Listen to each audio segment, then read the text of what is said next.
Naglabas na po ng official na pahayag ang DILG ukol dito sa pagkamatay ni Yusek Cabral. At sinasabi nga nila na blunt force trauma ang naging sanhi ng kanyang kamatayan. Is this a surprise? Of course not. Nahulog ka sa bangin.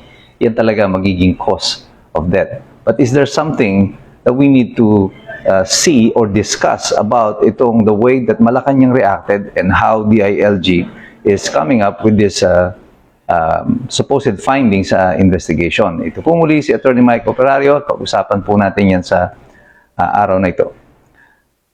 Recently, I saw si Secretary John Vic Remulla.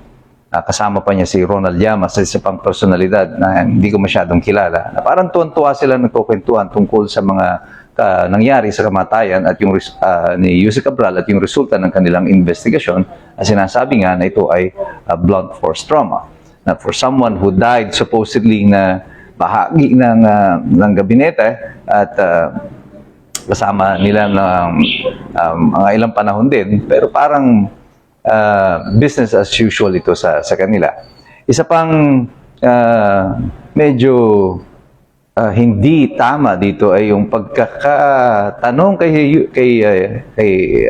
Claire Castro sa Malacanang sa kanyang recent press briefing. Tinatanong siya kung ano ang pahayag ng Pangulo, ano ang masasabi ng Malacanang tungkol dito sa kamatayan ni Yusek Cabral. Ang sabi lang niya, well, condolence. At tinanong siya kung anong gagawin, kung may utos ba para imbestigahan. Ang sabi niya, well, hindi na kailangan utusan kasi automatic dapat nilang gawin yon.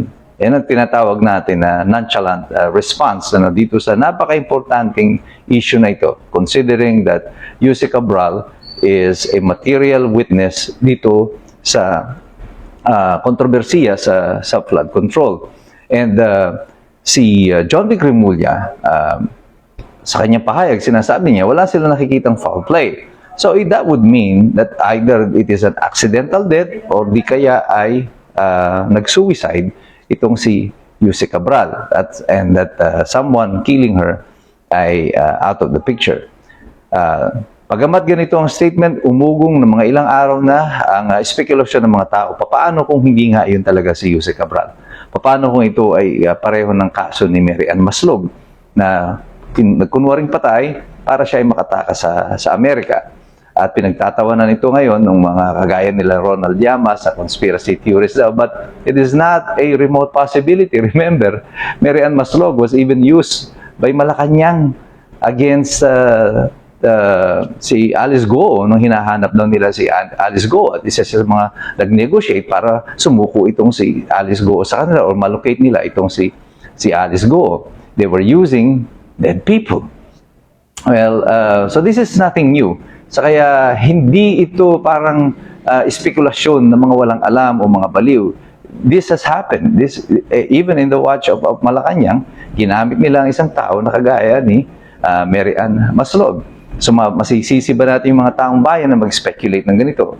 Pero sa umpisa pa lang, hindi ko na masyadong kinukonsidera na baka magkaroon ng substitution ng katawan, gaya ng kay Maslog. Although gusto ko nga sana nung gumawa ng video, I was thinking about it.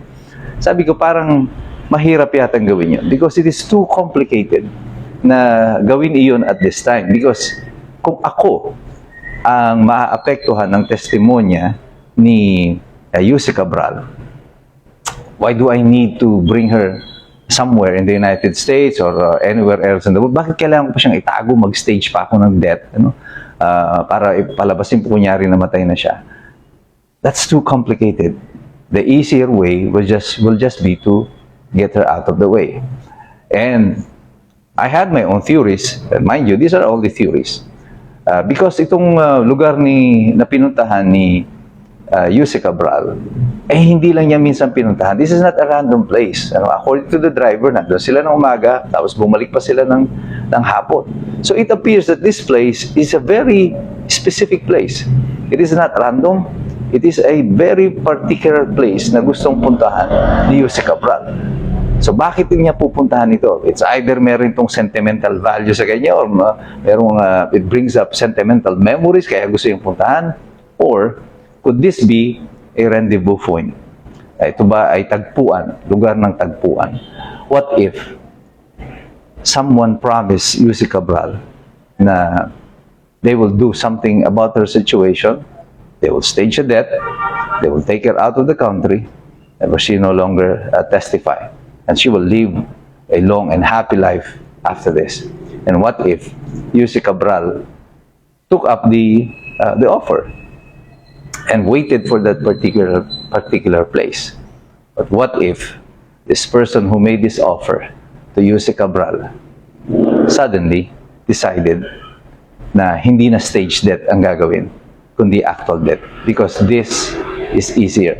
Mas madali ito para sa kanila. Because with her gone, wala ka nang aalagaan. Yusek Cabral out of the way, her testimony will be out of the way. The revelation of Congressman Leviste recently, na sinasabi niya na posible sanang maging witness si Yusek Cabral or state witness because she wanted to be a state witness, ay isa pang karagdagang bagay na dapat nating ikonsidera. Because if she has already signified her intention to be a state witness, then she is already a threat to the powers that be. O yung may mga kinalaman dito talagang malaki, the big fish involved in this controversy. If Yusek Cabral speaks up and tells everything that she knows, somebody high up is gonna go to jail. It may lead up all the way to Malacanang. Ayan ang posibleng magiging content ng kanyang revelation. At according to Congressman Leviste, it is possible that she wanted to be a state witness. At ang kinasasama ng loob ni Yusek Cabral is that she was not allowed or was not invited to be a state witness. Now, kung nag-signify siya ng intention to be a state witness, it's not impossible na yung mga tao na mas malalaki na involved dito sa nakawan na ito ay nalaman kung ano ang plano ni Yusek Cabral. With all of this considered, my gut feel is that her death is not accidental or that it's not even suicide. My gut feel is that she was silenced. Pero tayong lahat, patuloy tayong magmamasid. Patuloy tayong makikilahok sa diskurso na ito. Huwag po kayong bibitaw, mga kababayan. We are nearing the end of this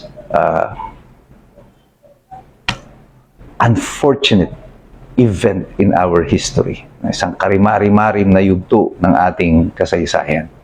Pero sa ating pong paglahok, sa ating pong pakikialam, at pagsali sa diskurso dito sa sitwasyon ng ating bayan, patuloy po tayong magsipag-aral sapagkat mahirap makialam ang taong walang alam. God bless you. God bless us all. Mabuhay ang Republika ng Pilipinas.